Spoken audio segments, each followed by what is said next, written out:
কবির, এই কবির, আপু বল। চল উকিলের কাছে যাব। উকিলের কাছে কেন লেগে যাবি? তোর দুলাভাইকে ডিভোর্স দেব, চল আমার সাথে। দুলাভাইয়ের ডিভোর্স দিবি? চল এক্ষুনি চল। তাহলে ঠিক আছে, তুই একটা কাজ কর, ওই যে আমাকে পরে ময়না ভাবি আছে না, তুই ওর কাছে যা। ময়না ভাবির কাছে কেন যাব?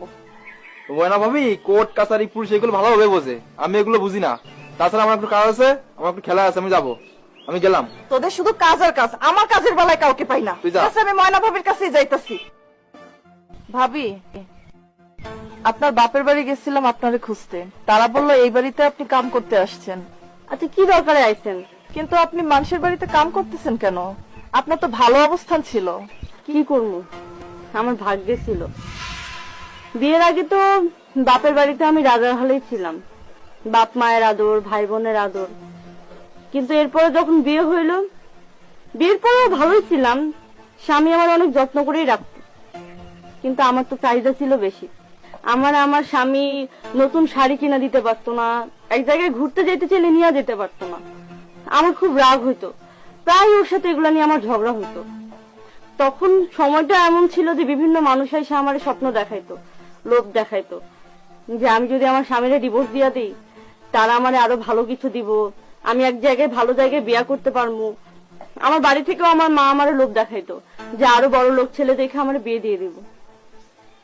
শেষমেশ কি ভূত চাপলো মাথায়, আমি আমার স্বামীরে ডিভোর্স দিয়ে দিলাম। ডিভোর্স দেওয়ার পর যখন বাপের বাড়িতে গেলাম, বাপের বাড়িতেও একসময় দেখলাম যে না, আমার ভাই বোনরাও সহ্য করতে পারতেছে না। ঘরের সব কাজ কর্ম আমারই দিয়ে করায়, রান্না বান্নাটা আমারই করতে হয়, এক প্রকার কাজের মহিলার মতো। পরে এক সময় আমার বাড়ি থেকে বেরি করে দিল।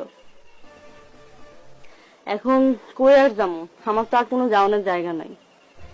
তাই না পারতে মানুষের বাড়ি বাড়ি কাজ করে বেড়াইতেছি।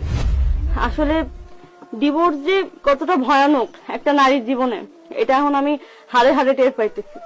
আমার কাছে যদি সুযোগ থাকতো না, আমি মানুষটার কাছে আবার ফিরে যাইতাম, তার সাথে আবার সংসার করতাম। কিন্তু এখন তো আর আমার কাছে এই সুযোগটা নাই, কারণ ওই মানুষটা আবার বিয়ে করছে। এখন আমার ভাগ্যে এই মানুষের বাড়িতে কাম করে করে বেড়ানো ছাড়া আর কোনো কিছুই নাই। আর যেসব লোকজন, বন্ধু বান্ধব, আত্মীয় স্বজনরা আমারে স্বপ্ন দেখাইছিল না যে আমি আমার স্বামীর ডিভোর্স দিয়ে দিলে আরো ভালো কিছু আমার ভাগ্যে জুটবো, তারা তো এখন আমার সাথে যোগাযোগও করে না। তারা তো তখন শুধু আমার সাথে যোগাযোগ করতো তাদের স্বার্থ পূরণ করার জন্য, আমার দেহ পাওয়ার জন্য। আজকে আমি অনেক বড় একটা ভুল করতে যাচ্ছিলাম। ময়না ভাবির কাছে না আসলে এই বিষয়টা আমি উপলব্ধি করতে পারতাম না। না, এই ভুল আমি করব না। আচ্ছা, যাই হোক, আপনি কি জন্য যেন আইছিলেন? হ্যাঁ, না এমনি, আপনাকে অনেকদিন দেখি না তো ভাবি, এই জন্য দেখা করতে আসছিলাম। ঠিক আছে ভাবি, ভালো থাকবেন। হ্যাঁ, আমি এখন আসি। আচ্ছা, আমার জন্য দোয়া করেন। আর আমি জানি আপনারাও সুখেই আছেন, আপনাদের জন্য আমি দোয়া করি। ভালো থাকেন। ঠিক আছে ভাবি।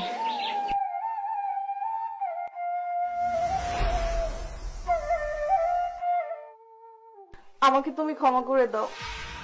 কি ব্যাপার, তুমি না ঝগড়া করে বাপের বাড়ি গিয়েছিলে আমাকে ডিভোর্স দিবে বলে, আবার ফিরে আসলে আমার কাছে ক্ষমা চাচ্ছ, কারণটা কি বলো তো?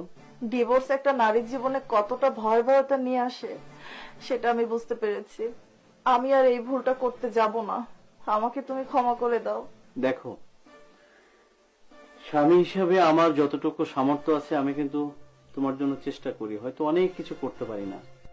একটা নারীর জীবনে যখন বিয়ে করে স্বামীর ঘরে আসে, তখন কিন্তু স্বামীর সুখ দুঃখ কষ্ট যন্ত্রণা এগুলো বুঝতে হয়।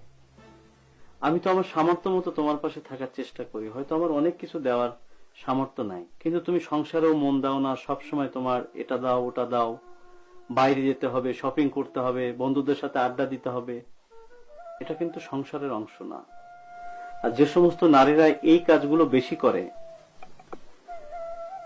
তাদের সংসার কিন্তু বেশি দিন টেকে না। আর একটা কথা কি জানো, এখন কিন্তু বিয়ের চেয়ে ডিভোর্সের সংখ্যা বেশি। তো এই সমস্ত কারণে কিন্তু ডিভোর্স গুলো হচ্ছে। তুমি যেহেতু তোমার ভুল বুঝতে পেরেছো, এবারের মতো আমি তোমাকে ক্ষমা করে দিলাম।